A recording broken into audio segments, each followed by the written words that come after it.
Iniciou, né? Beleza? Gravando. This call is now being recorded. Ok. Vamos seguir, então. Então, vamos para a próxima etapa da nossa aula. Está todo mundo aí? Ok? Quem puder, Sim. microfone dá um ok. Beleza, então vamos seguir. Panorama geral da Ok. obra de Melanie Klein. Ok.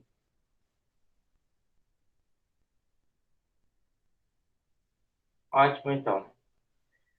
Então vamos lá. Vamos para um panorama geral da obra de Melanie Klein. Período de 1919 a 1932, neste período produz uma grande quantidade de artigos com os seus achados teóricos e clínicos.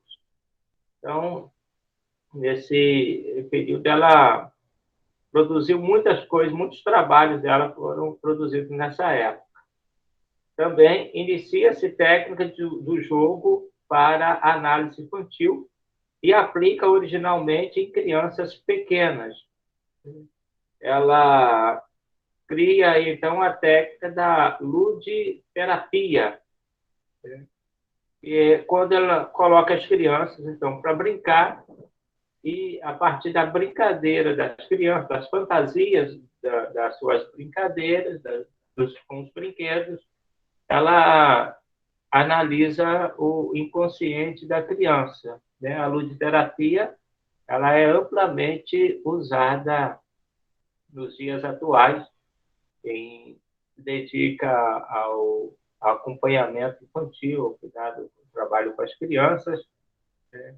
E quem desenvolve essa terapia, essa forma de terapia, é Melanie Klein, né? Freud, associação livre. Então, Freud acreditava, é pela associação livre que você vai tratar o seu paciente. Né? Você vai analisar, entrar no inconsciente da pessoa. Mas Melanie Klein, a partir do estudo com seu próprio filho, o Eric, ela então vê que é possível você analisar o inconsciente da criança, não pela associação livre, mas pela ludoterapia, né? Que é um termo mais atual. Ela usava apenas a brincadeira da criança, brincadeira de criança. Então, colocava as crianças para brincarem, jogarem, e a partir daí entrava nesse mundo fantasioso da criança, e pelo mundo fantasioso da criança, o inconsciente dela. Suas descobertas destacam a importância da agressão no desenvolvimento mental. Né? A, a fase da criança, em que ela, aí a parte da teoria do seio bom e seio mal, em que na fantasia da criança existe o seio mal, e ela se sente perseguida pelo seio mal, e ela passa a agredir o seio da mãe, né? Apertar, morder o seio da mãe, e ela entende, segundo Melanie Klein, essa fase ela tem a sua importância. A fantasia do seio bom e do seio mal também tem a sua importância para o desenvolvimento mental da criança e do ser humano. A gente vai falar mais sobre isso à frente. Então, a agressão faz parte. Desde que, para Freud, isso aconteceria, a ideia do mal e do bem, seria para a criança seria um tempo mais tarde, ela passaria a conhecer isso, na visão de Melanie Klein, esse mal e o bem e o mal já estão dentro da criança desde o seu nascimento, na fantasia da criança desde o seu nascimento. E esse bem e mal tem o seu foco do seio bom e seio mal.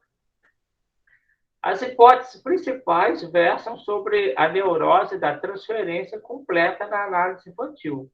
o complexo de Édipo precoce e a formação do superego precoce. Então, para Freud, o complexo de Édipo ele era desenvolvido já a partir de uma certa idade, né? Não na fase, não desde o nascimento. Para Melanie Klein, o complexo de Édipo ele já desenvolve desde o nascimento da criança, né? Então, aonde que havia aí uma certa discussão, questão entre Freud e Melanie Klein? Porque Freud, não, o complexo de Édipo, que é uma teoria de Freud, né? O que é o complexo de Édipo? Segundo Freud, ele dá esse nome a partir da lenda grega do rei Édipo, que mata o pai e se casa com a mãe, né? Então, para Freud, o complexo de Édipo é aquela fase, uma fase da vida em que a criança, né, a partir aí dos 5, 6 anos de idade, o menino ele começa a entrar numa concorrência com o pai e a mãe passa a ser o objeto do seu desejo sexual. Sendo que desejo sexual para Freud não é o mesmo desejo sexual de acordo com a definição nossa, natural, biológica, não está relacionada ao sexo em si, né? Então, sexualidade para Freud não é sexo em si, e sim prazer, né?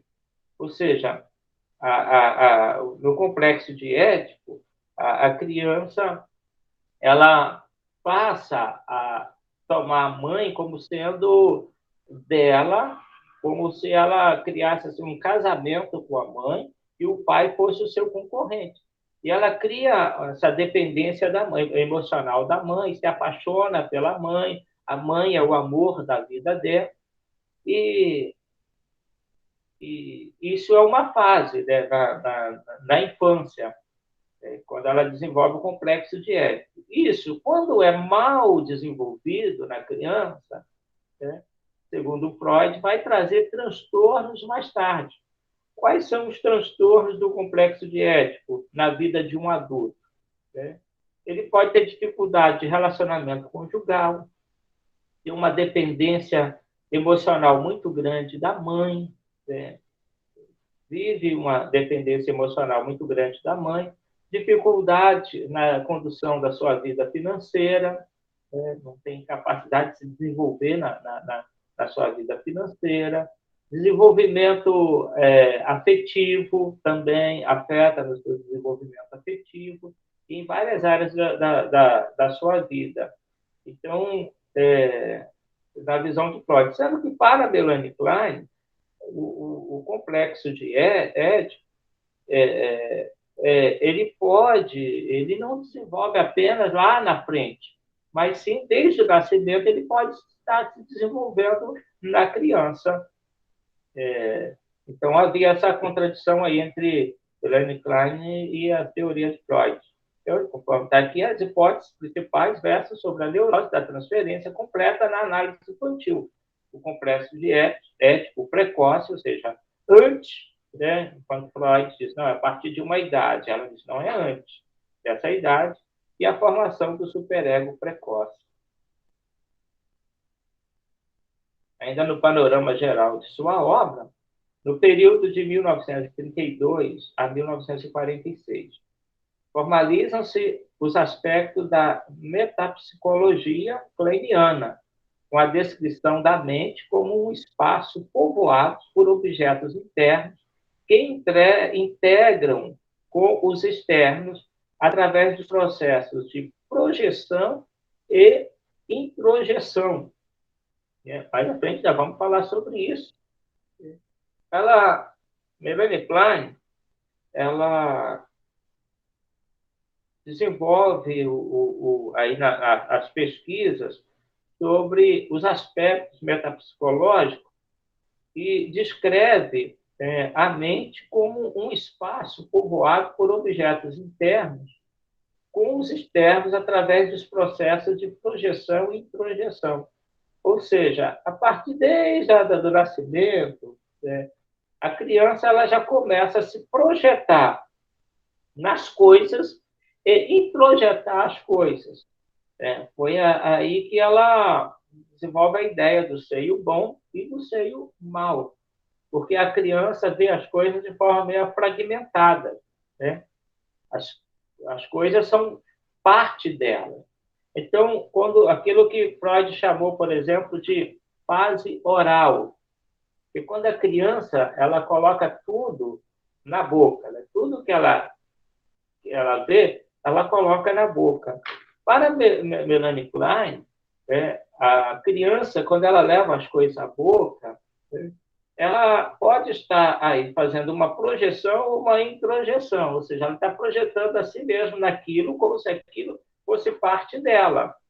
Né? Ou então tentando introjetar nela aquele objeto como sendo algo dela. Né?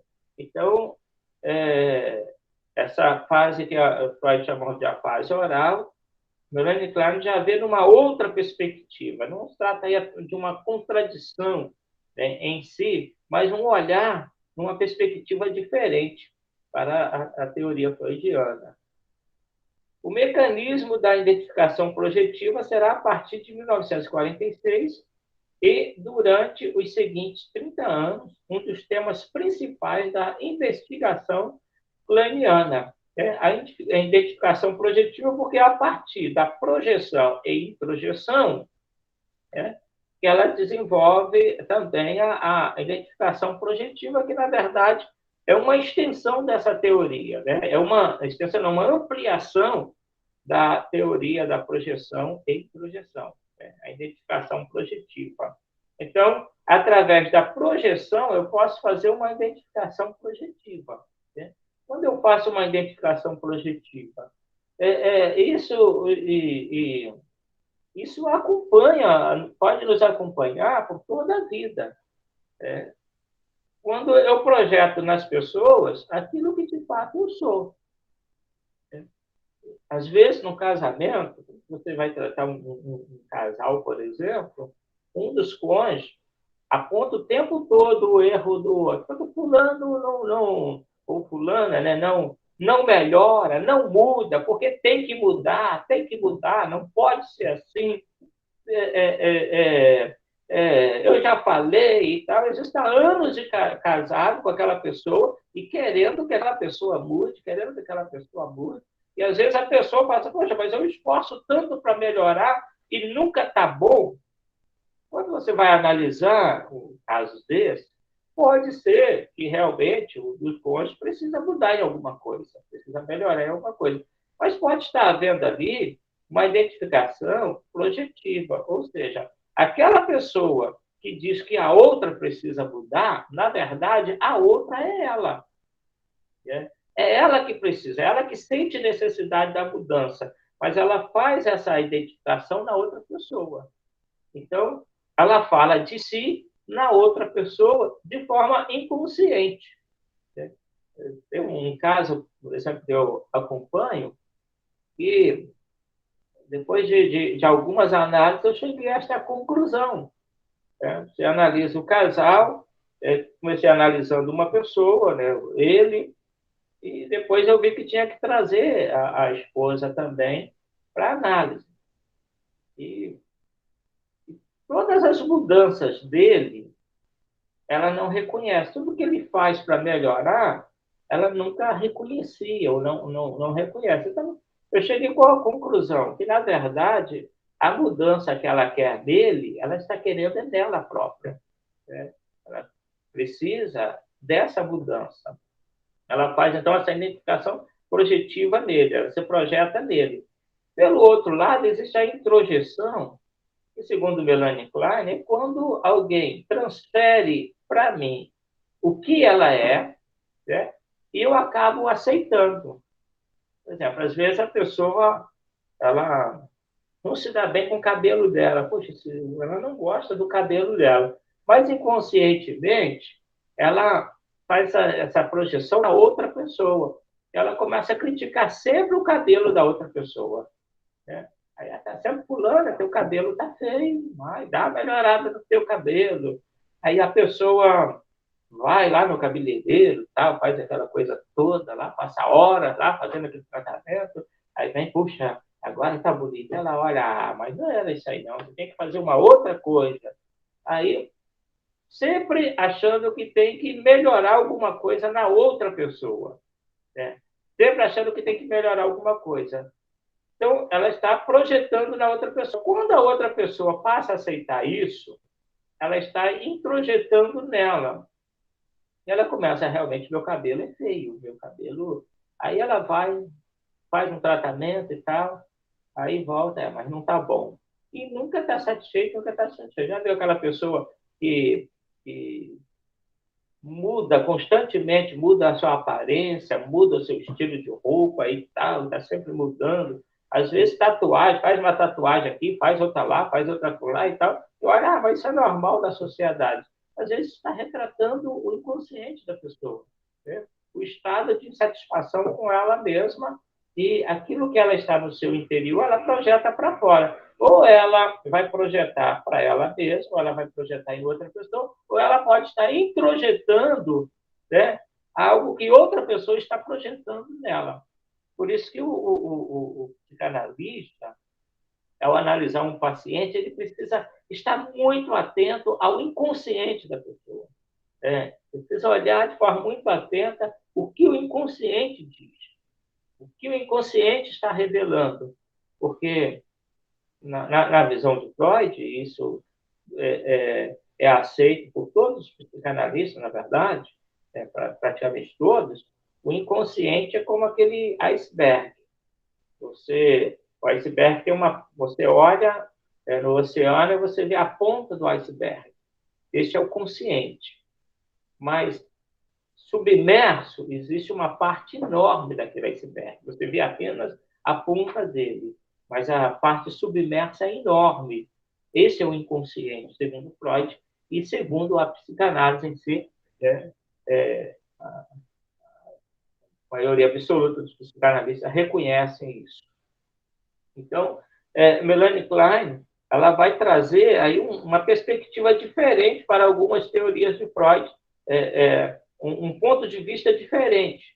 Em alguns contradizendo Freud, outros mostrando em outros aspectos a teoria freudiana.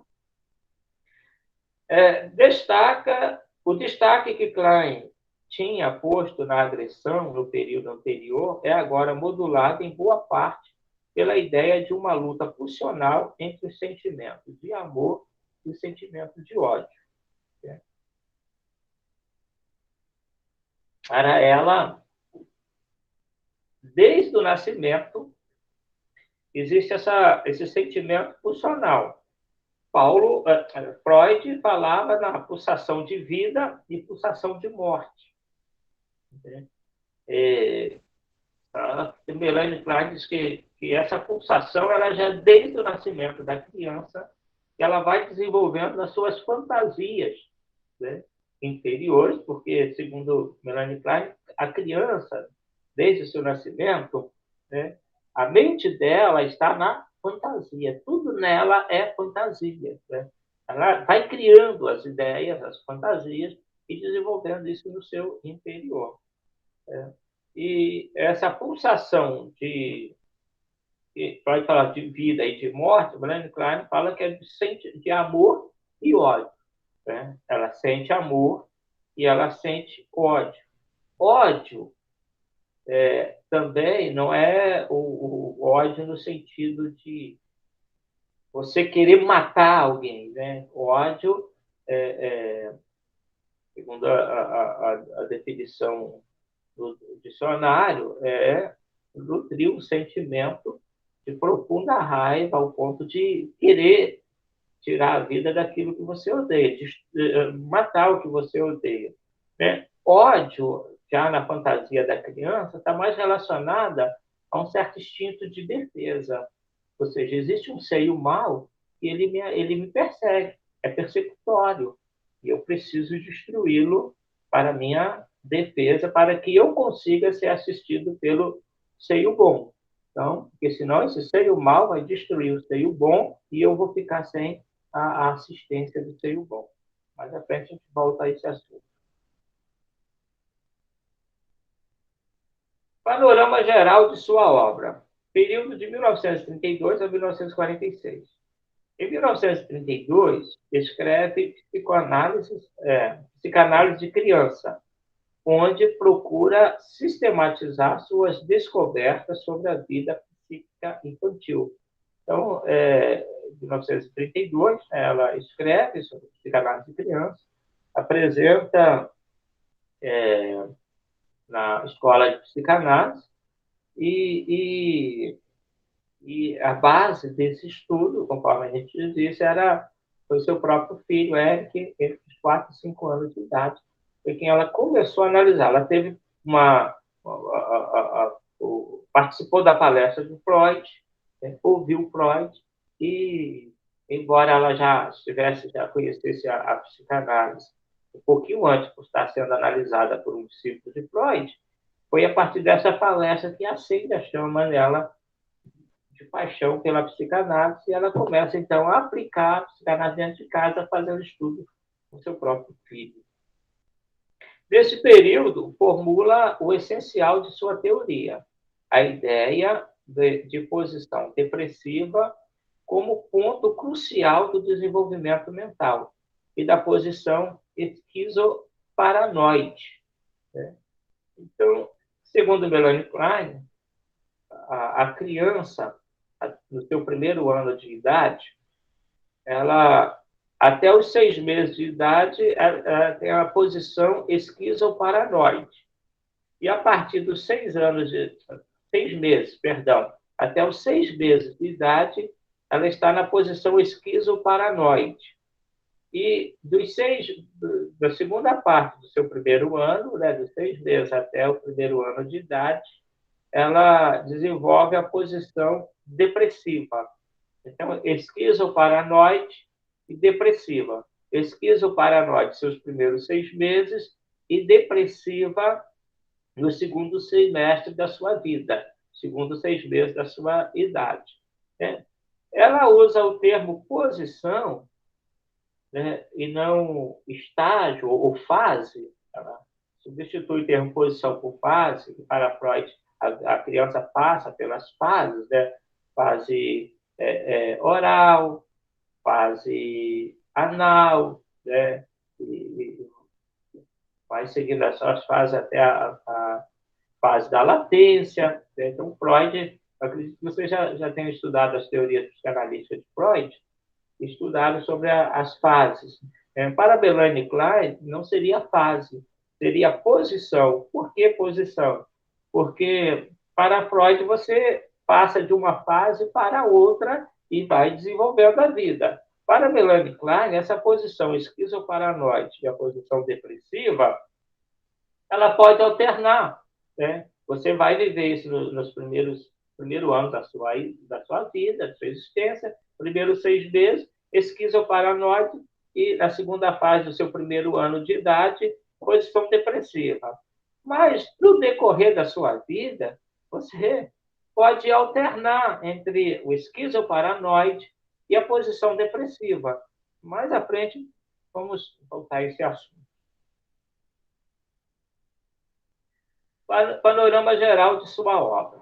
Período de 1946 a 1960. O ponto principal é a inveja primária que Klein formula em 1957. Okay? Inveja, para Melanie Klein também, ou na psicanálise, tem um sentido diferente. É muito importante quem estuda psicanálise entender os termos da psicanálise. Né? Sexualidade, ódio, inveja, são termos que na psicanálise ganham significados diferentes. Né?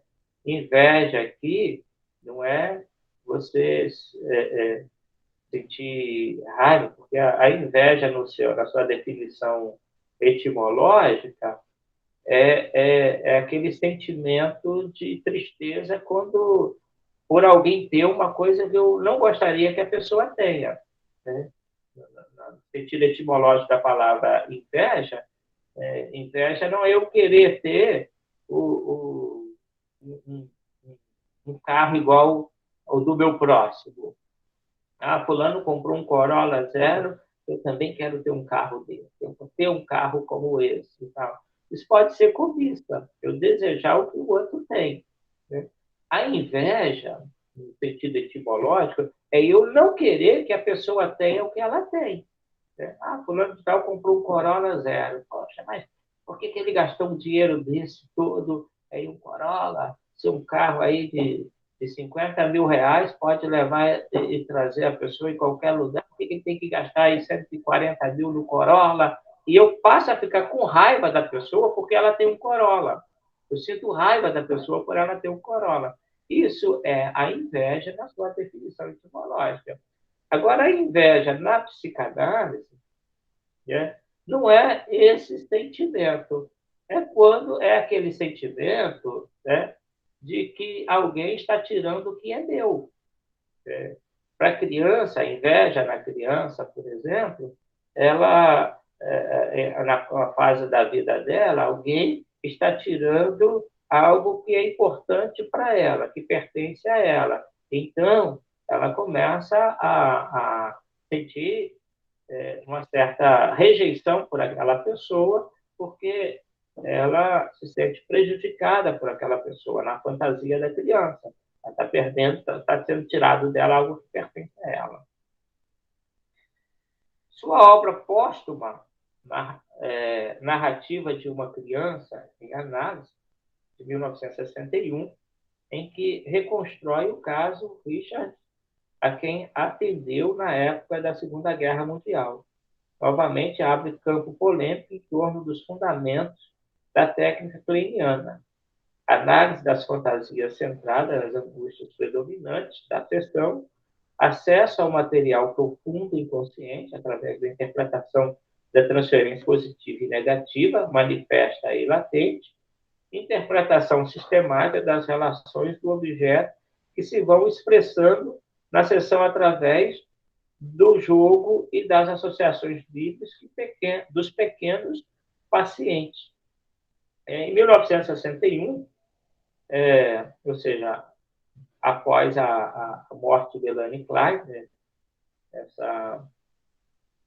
foi publicada essa obra, né, que ela escreveu sobre isso, mas não fez publicação, não publicou, porque se tratava da análise de Richard, que foi um analisando seu lá na Segunda Guerra Mundial, mas ela, a partir dessa análise, ela vai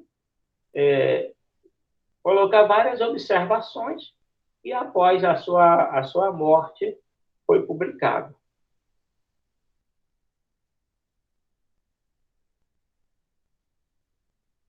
Ok? Microfone aberto, fique à vontade. Alguém quer falar alguma coisa?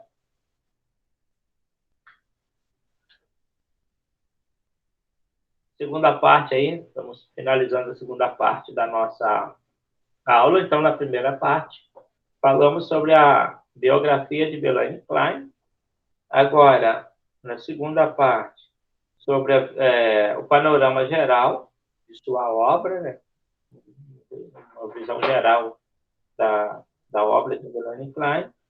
E, então, a partir de agora, vamos entrar nas teorias psicanalíticas de Melanie Klein. Mas fique à vontade para abrir o microfone e dar a sua participação.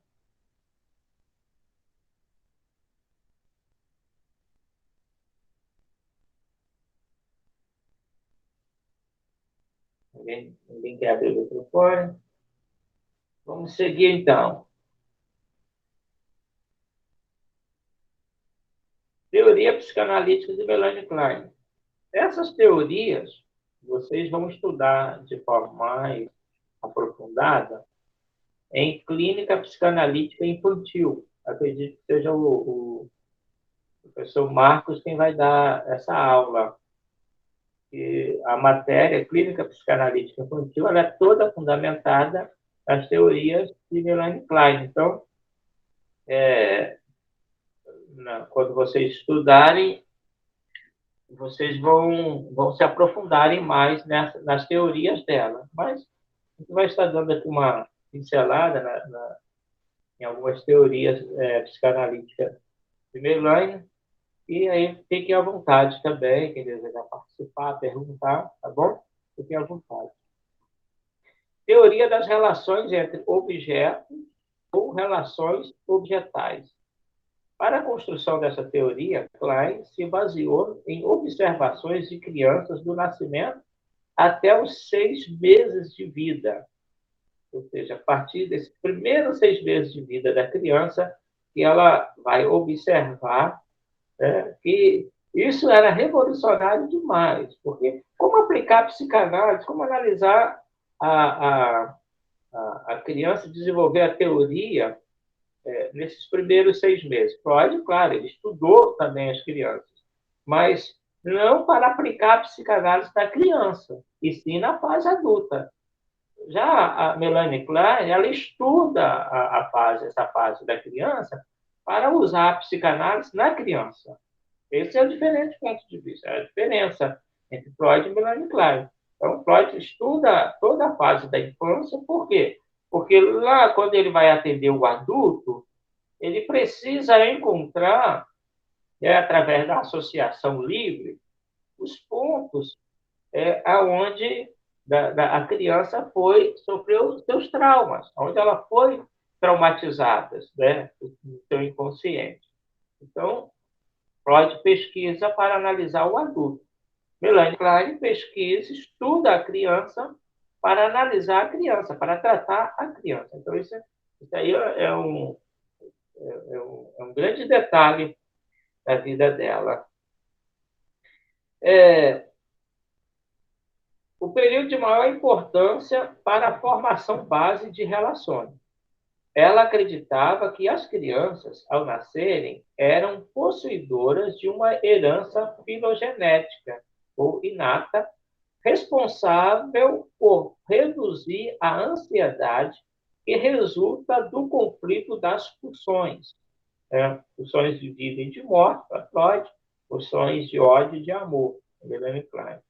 A teoria das relações objetais considera mais importantes os padrões conscientes de relacionamento interpessoais, aos desejos biológicos.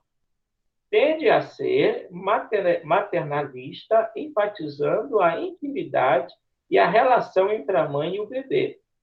O contato e a relação humana se dão como a maior motivação do comportamento humano e não o prazer sexual. Sucessora da teoria do instinto de Freud, essas são as principais características que diferenciam uma obra da outra. Para Freud, o objeto do desejo é qualquer pessoa, parte de uma pessoa ou coisa, por meio da qual o sujeito consiga diminuir seu desconforto ao obter prazer. Partindo desta ideia, Klein supõe que a relação com a mãe e os seios, seja real ou fantasiosa, é a base para as relações interpessoais que surgirão no decorrer da vida. Uma parte importante de qualquer relacionamento são as representações psíquicas internas dos primeiros objetos significativos, como o seio da mãe ou o pênis do pai, que foram introjetados ou aprendidos pela estrutura psíquica da criança e então projetadas sobre os seus parceiros. Essas figuras internas não são representações precisas de outra pessoa, mas resquícios da experiência de cada um. É interessante que, na observação de Melanie Klein, para Freud, o foco da criança é a mãe e o pai.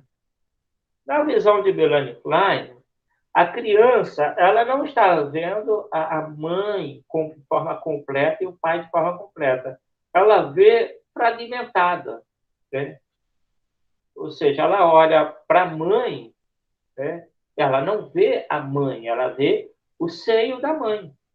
Então, para ela, A mãe dela não, é, na verdade, o seio no todo. Ela não enxerga uma pessoa, cabeça, pescoço, braço, perna, o corpo em si. E na visão de Freud, sim, a criança está vendo a pessoa.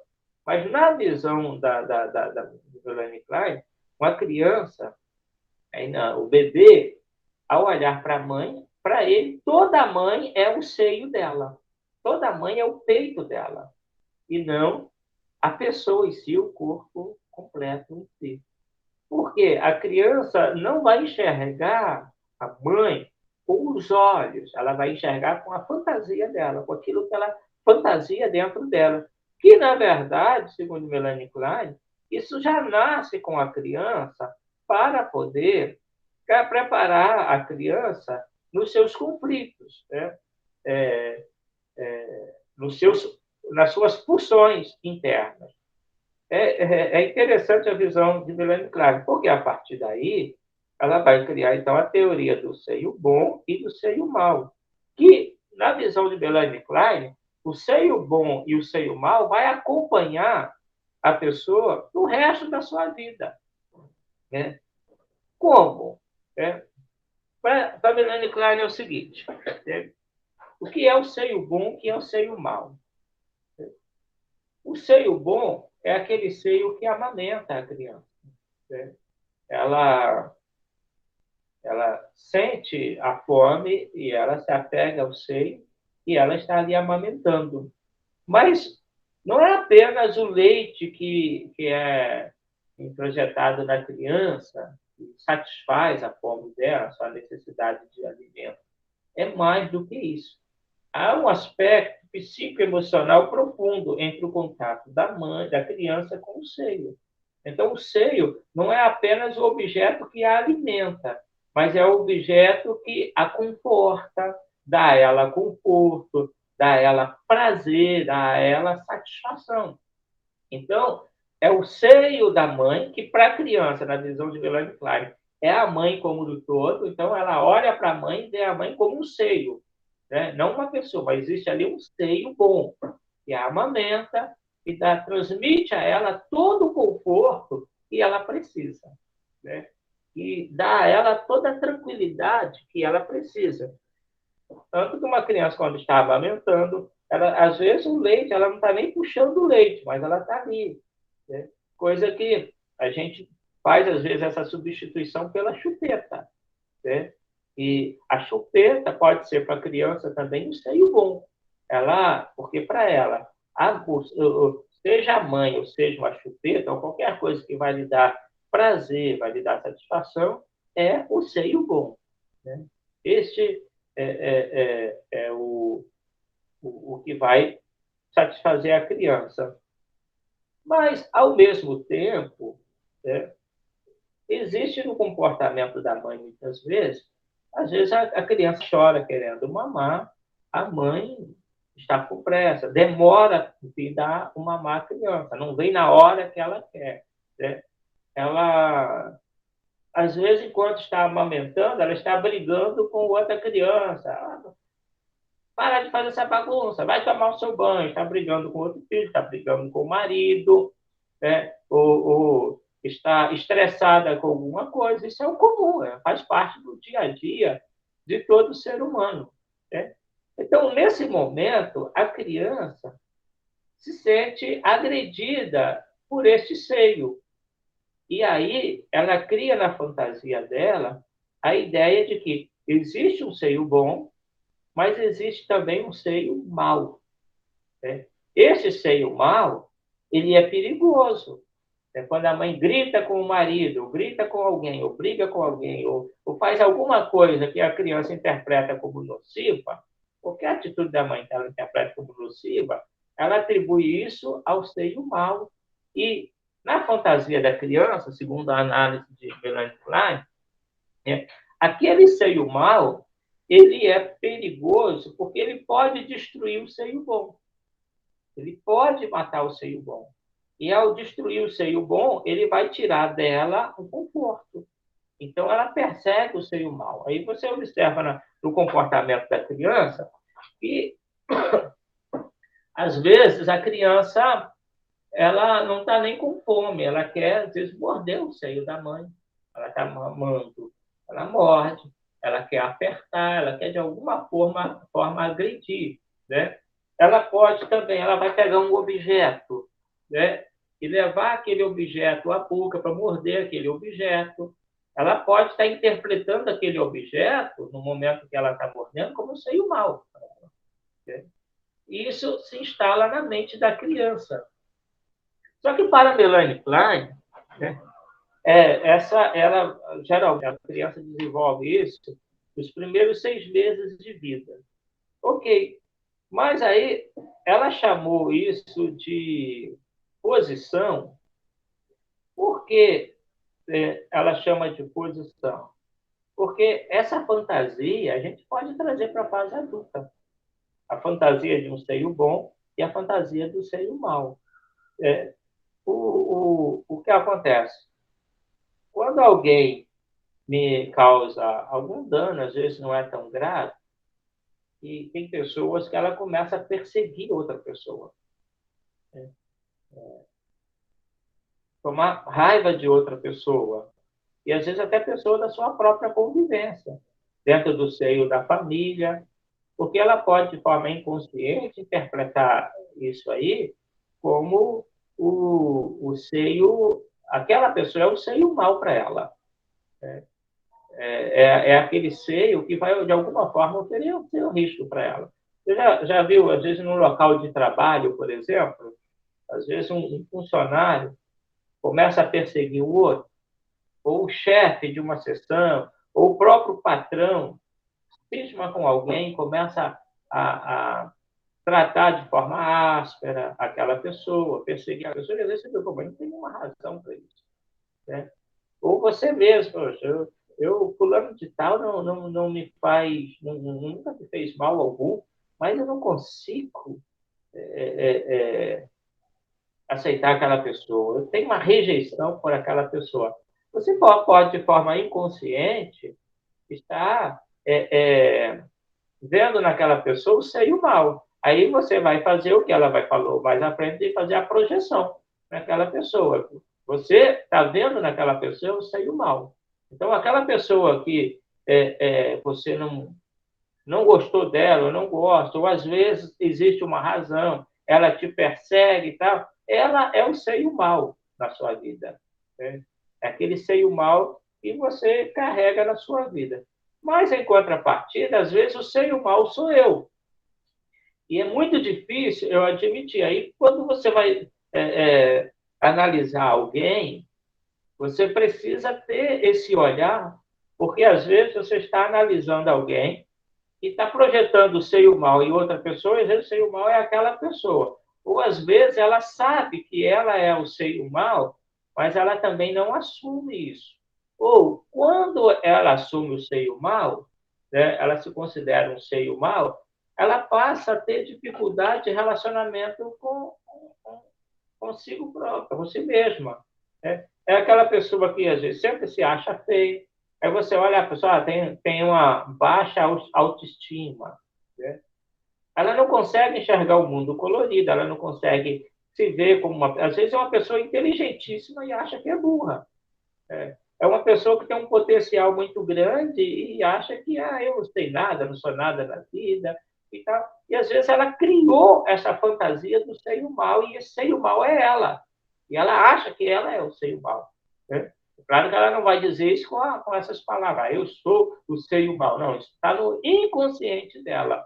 E aí você precisa mostrar para ela que há o seio bom, que ela é o seio bom. E, na verdade, existe o seio mal, existe o seio bom na fantasia, mas ela pode ser um seio bom. Né? Então, são coisas que traz, às vezes, até mal resolvida nessa fase da infância, nos primeiros 6 meses de idade, quando a criança desenvolve essa fantasia, isso pode trazer repercussão para a vida toda da pessoa, lá na frente, na fase adulta da pessoa. E aí, quando o psicanalista ele faz essa identificação, né, ele vai trabalhar aquela pessoa, porque, às vezes, no inconsciente dela, ela tem aí 20 anos de idade, 30 anos de idade, mas no seu inconsciente ela está com 6 meses de idade, naquela área de sua vida. E aí você precisa trabalhar isso para fazer com que ela arrancar essa informação do inconsciente dela e fazer com que ela chegue à fase adulta. De fato, ela não está mais na fantasia, né? Porque esse conceito negativo de si própria pode ser a ideia de um seio mal e uma criança de 6 meses que está dentro do inconsciente daquele adulto de 20 anos, né, ou de 15 anos de idade, e ainda está dominando a, a, a, as emoções dela, o inconsciente dela. Então, essa fase aí do bom e do seio mal, Melanie Klein vai chamar isso à frente. Né? O que acontece com a criança? A partir do. Ainda continuando. Vamos seguir aqui. Ela vai. Melanie Klein vai chamar isso, essa fase, né, de posição esquizoparanoide e posição depressiva. Né? O termo posição foi preferido por Klein em relação ao estágio, porque ela enfatiza o efeito do ponto de vista da criança sobre suas relações de objeto. A posição paranoide, esquizoide, né? Esquizoparanoide ou paranoide esquizoide, é a mesma coisa, e a posição depressiva correm na primeira e na segunda metade respectiva do primeiro ano de vida. Ou seja, primeiros 6 meses, posição esquizoparanoide, quando ela desenvolve a, a fantasia do seio bom e do seio mau. Né? E elas também podem ocorrer em diversos momentos na vida como constelações defensivas e estão envolvidas em conflitos relacionados a todos os níveis psicossexuais. A posição paranoide, esquizoide, é caracterizada por dissociação, idealização, negação, identificação projetiva, relações de projetos parciais e uma preocupação básica ou ansiedade persecutória sobre a sobrevivência do self. Né?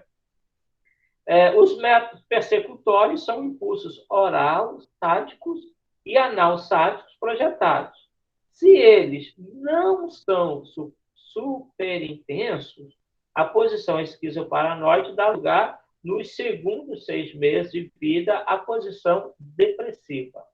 Se, no entanto, a agressão inata é abertamente forte, seus maus introjetos predominam, a dissociação secundária dos maus introjetos pode levar à projeção sobre muitos objetos externos, resultando em muitos perseguidores externos. A dissociação pode persistir e fragmentar experiências afetivas, levando à despersonalização ou superficialidade afetiva. Ela pode também interferir na percepção acurada e conduzir à negação da realidade. Na posição depressiva, o libido predomina sobre a agressão. O bebê reconhece que sua mãe tanto gratifica como frustra e ele se torna ciente de sua própria agressão voltada em direção a ela. Vamos voltar lá, vamos ver o que isso realmente significa.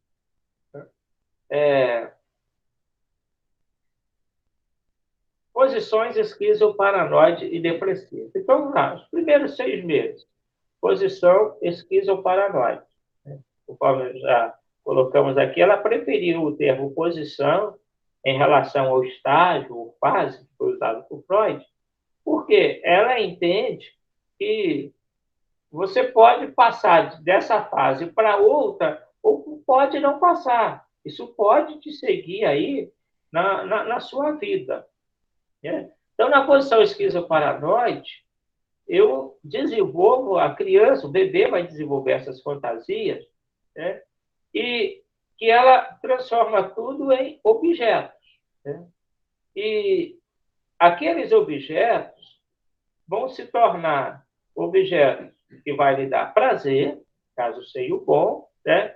Objetos que vão lhe perseguir, algo persecutório, algo que vai causar algum dano a ela, ou então destruir aquilo que é bom para a criança.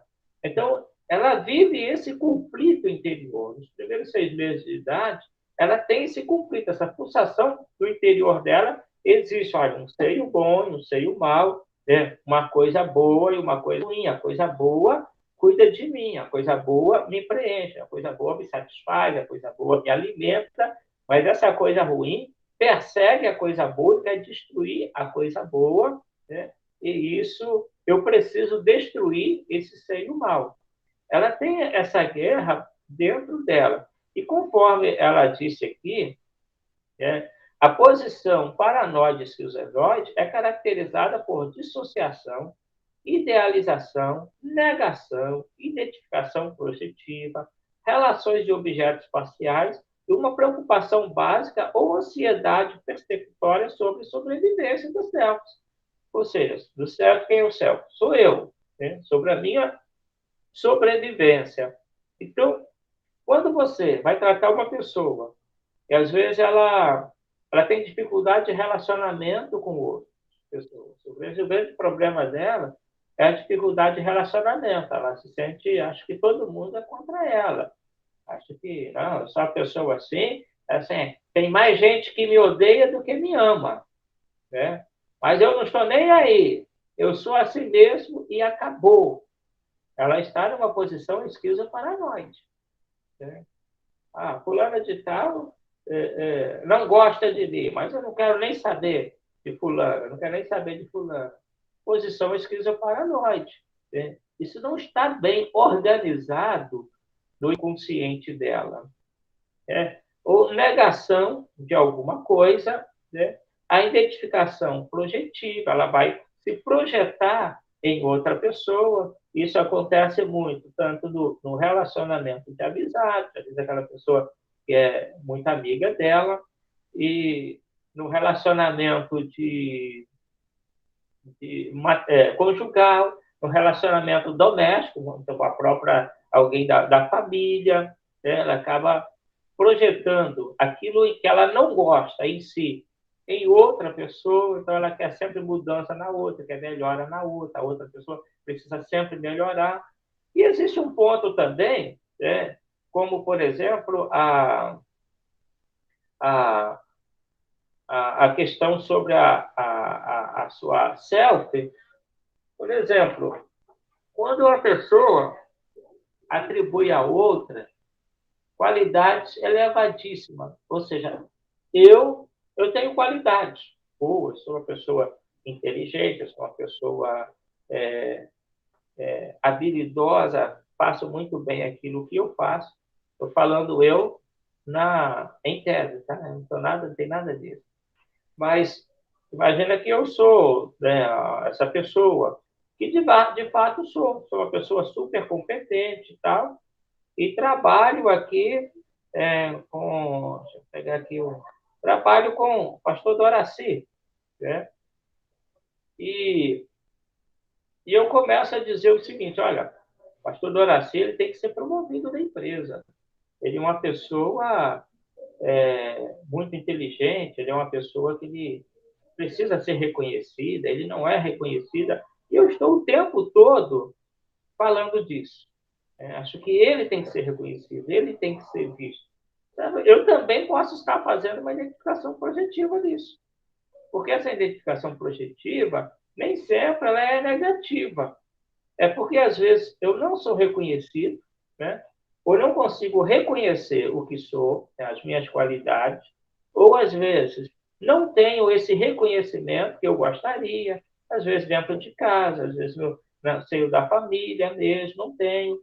Às vezes a minha mãe ou meu pai, ou alguém da família, sempre disse para mim, você não consegue, você não vai ser você não é inteligente igual seu irmão, você não tem as qualidades do seu irmão, fazendo essas comparações, eu posso introjetar isso, aceitar isso. Isso pode não ser impedimento para o meu crescimento, ou seja, eu vou conseguir ainda estudar, me desenvolver, ser uma pessoa inteligente que eu sou, mas na hora do reconhecimento, eu sempre vou querer que outra pessoa seja reconhecida em meu lugar.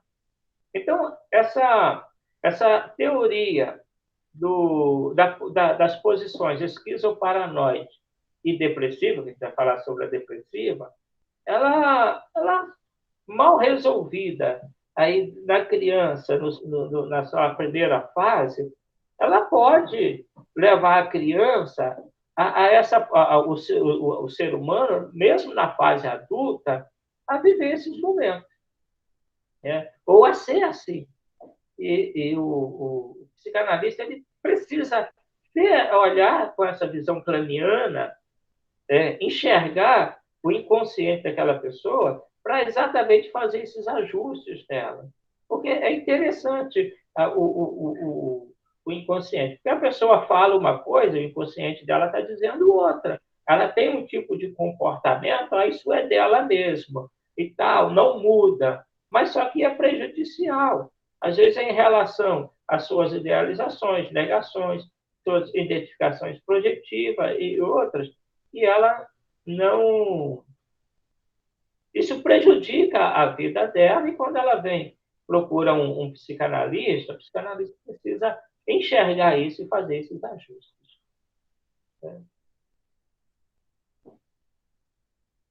Relações de objetos parciais e uma preocupação básica com a ansiedade persecutória, né? Ou seja, é a sensação de estar sendo perseguido.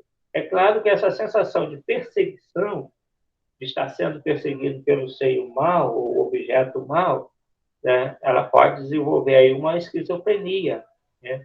Já a esquizofrenia é um transtorno grave e é, é tratada é tratado com psiquiatra, né? Aí requer um tratamento psiquiátrico, e é quando a pessoa ela desenvolve isso de tal forma que ela vive a fantasia no seu interior. Ela está sendo perseguida, sofrendo perseguições o tempo todo. Tal.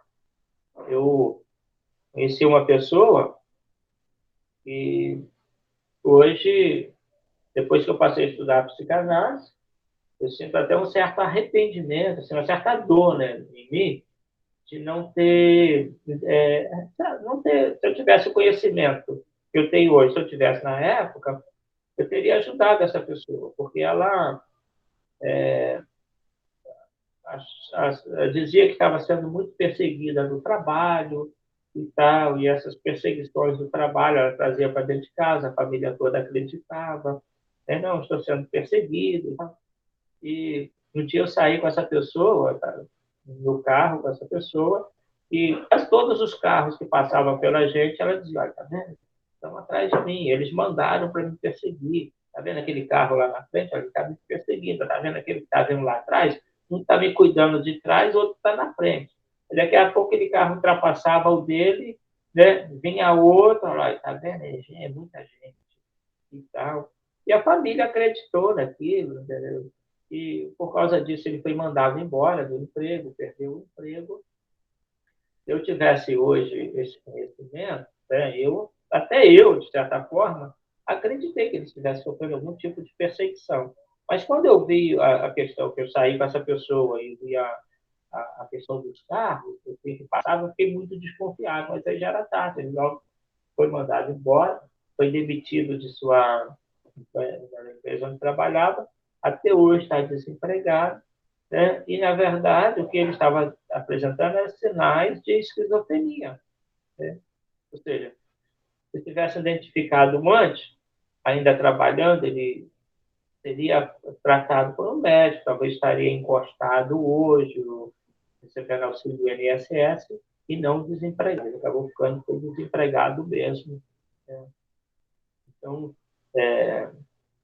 quando a posição esquizoparanoide, né, que, a princípio, os primeiros 6 meses faz parte da criança, né, é uma fantasia da mente da criança, né, Se ela não passar esse estágio, né, de forma dentro da normalidade, ela pode ir repercutindo, né, em outras fases da vida do ser humano. É por isso que Melanie Klein não quis usar o termo estágio ou fase, exatamente porque por ser algo que pode ir se repetindo. Tá?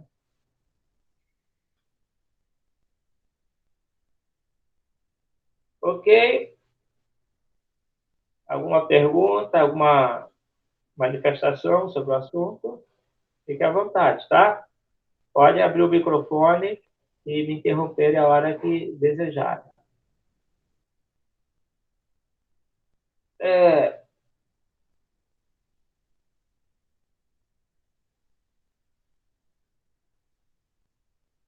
a,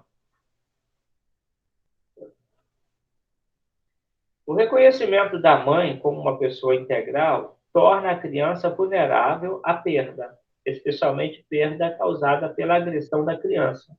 O mecanismo da idealização evolui durante o período depressivo na idealização do objeto. Bom, mãe, como uma defesa contra a agressão da criança em direção a ela e sua culpa acompanhante. Esse tipo de idealização conduz a uma superdependência sobre os outros. Aos maus aspectos de pessoas necessárias são negados, levando a um empobrecimento tanto da experiência da realidade como na testagem da realidade. A posição depressiva também mobiliza defesa maníacas, cujo princípio característica é a negação de realidade psíquica dolorosa. Sentimentos ambivalentes e dependência de outros são negados. Objetos são onipotentemente controlados, tratados com desprezo, de modo que a sua perda não dá lugar à dor ou à culpa. Segundo Melanie Klein, a criança, então, nos primeiros 6 meses, ela vai desenvolver a posição esquizoparanoide. É quando ela cria, então, para ela existe objeto, não pessoa. Então, ela olha para a mãe para ela é o seio, e não a pessoa, é o seio. Né? E, devido ao comportamento da mãe, ela vai, então, rever o seio mal. Então, existe o seio bom e existe o seio mau. O seio bom me amamenta, o seio bom me satisfaz, o seio bom me preenche, o seio bom é tudo para mim. Mas existe o seio mau que quer destruir o seio bom e eu preciso destruir esse seio mau. Então, eu ataco o seio mau, eu mordo na hora de mamar, eu mordo o seio, eu mordo objetos que vêm até a minha mão, eu quero morder, né? Eu quero agredir, eu aperto o seio da minha mão, eu agrido também, porque eu quero destruir o seio mal. Ok. A partir dos 6 meses, a criança começa a mudar a sua maneira de ver. Veja que ela está enxergando com os olhos das suas fantasias, com as fantasias interiores dela, com aquilo que ela cria dentro dela. Né?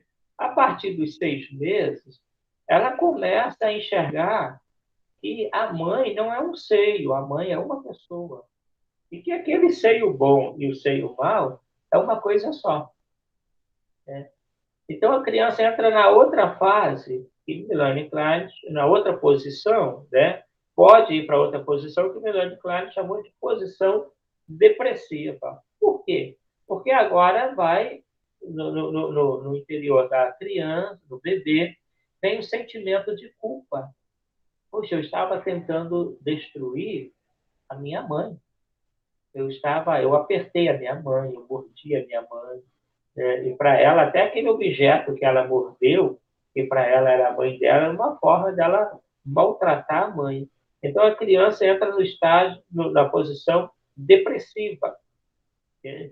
Quando, então, ela sente dor pelos maus tratos que ela causou àquele seio mau, e, na verdade, não era o seio mau. Era a mesma pessoa que cuidava dela, que amamentava. Então, na fantasia do bebê, eu maltratei quem cuida de mim, quem me ama, e aí entre a posição depressiva.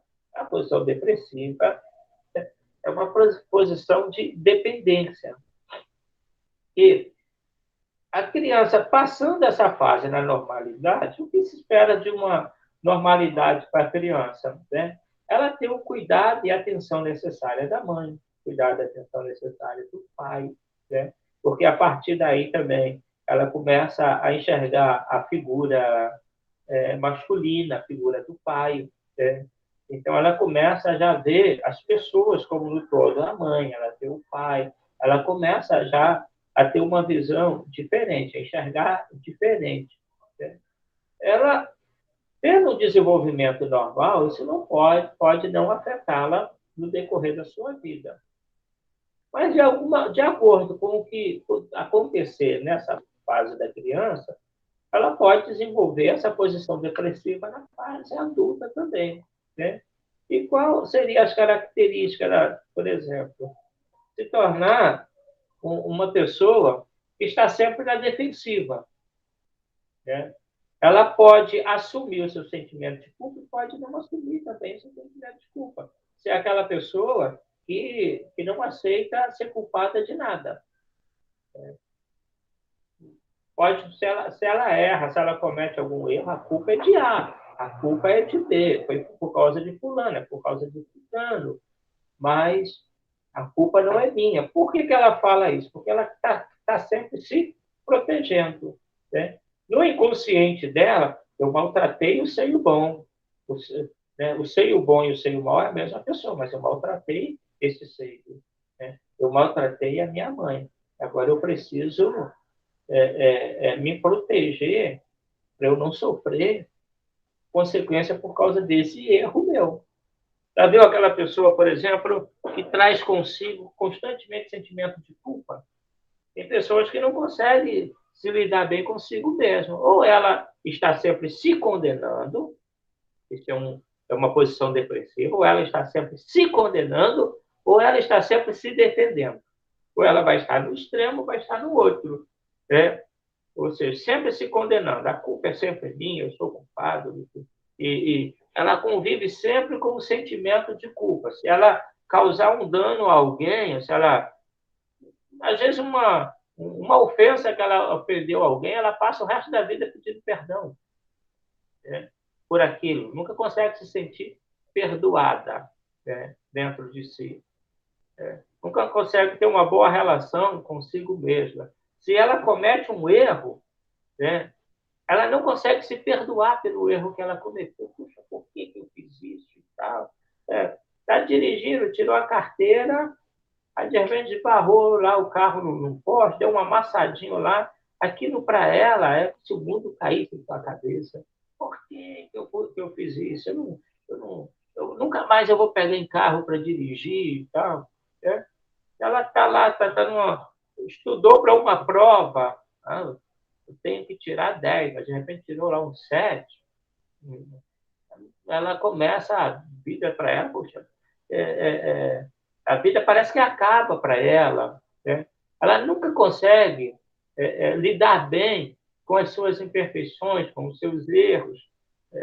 Às vezes, se trata de uma fase, na fase aí dos segundo 6 meses da sua infância, do seu primeiro ano, ela não conseguiu passar bem essa fase depressiva, essa posição depressiva. E isso, ela vai continuar alternando. Às vezes ela pode estar na esquizoparanoide, ou às vezes ela pode estar na depressiva, aí na sua fase adulta. Acho que você já conhece alguém, ou quem sabe até você mesmo, aquela pessoa que não consegue às vezes se perdoar. Qualquer erro que comete, parece que o mundo cai na cabeça dela. Aquela pessoa que nunca consegue estar bem consigo mesma. Esse é um ponto da posição depressiva. Mas existe um outro ponto também, que é um outro extremo, que é aquela pessoa que nunca está errada, está sempre certa em tudo. Aí alguém poderia chamar, isso é narcisismo? Ela é narcisista? que o narcisista é melhor do que todo mundo, está sempre acima de todos. Pode ter alguma coisa do narcisismo, mas às vezes a causa disso pode estar lá naquele primeiro ano de vida, né? Quando ela saiu da posição esquizoparanoide e entrou na depressiva, ela ficou na depressiva, né? Não conseguiu passar da depressiva e ficou. E essa depressiva volta em outras fases da sua vida. É aquela pessoa que ela nunca assume seus erros. Ela está sempre certa, as pessoas estão erradas. Aí eu fiz a prova e a professora, eu esperava um 10, eu ganhei 8. Poxa, mas essa professora ou esse professor, então a culpa é do professor e não dela, que não estudou, né? Fez a autoescola, foi reprovada na prova. A culpa é do examinador, não foi ela que esqueceu de tirar o pé da embreagem, que deixou o carro morrer. Deixou o carro morrer, mas por causa da fulana e tal. Sempre alguém tem a culpa, sempre culpa alguém em lugar dela. Pode ter aí também, segundo a visão de Melanie Klein, aí um estado depressivo. Né? Saiu do esquizoparanoide, entrou no depressivo, não foi as coisas bem ajustadas no depressivo, isso vai se repetindo aí na fase adulta.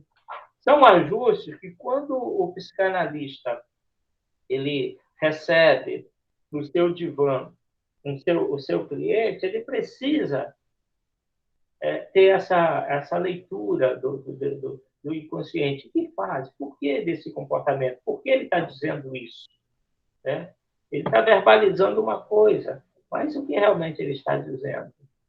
É por isso que a psicanálise exige muito da gente, exige muita leitura. Você vai ler Freud, você vai ler Melanie Klein, Winnicott, Wilfred Bill e outros que desenvolveram algumas teorias que, embora sejam chamadas ainda de teorias, mas são verdades. Você vê isso de fato.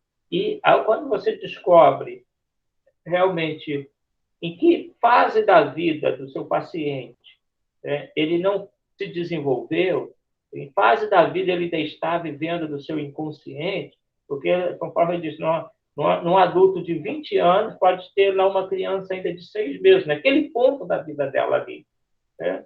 Quando você descobre isso, você consegue, através da terapia, você ir ajustando, mostrando para ele, seu cliente, esses pontos que ele pode melhorar naquilo ali. Você pode explicar para o seu cliente o que ele realmente é.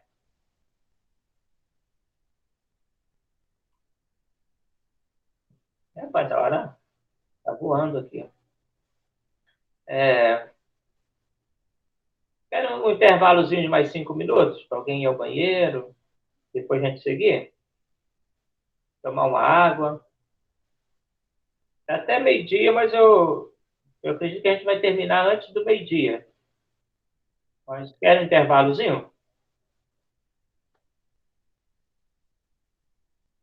Se sim, é só dizer um ok.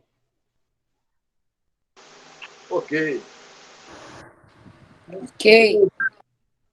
Ok, então pode ir ao banheiro, tomar um cafezinho, em 5 minutinhos a gente retorna.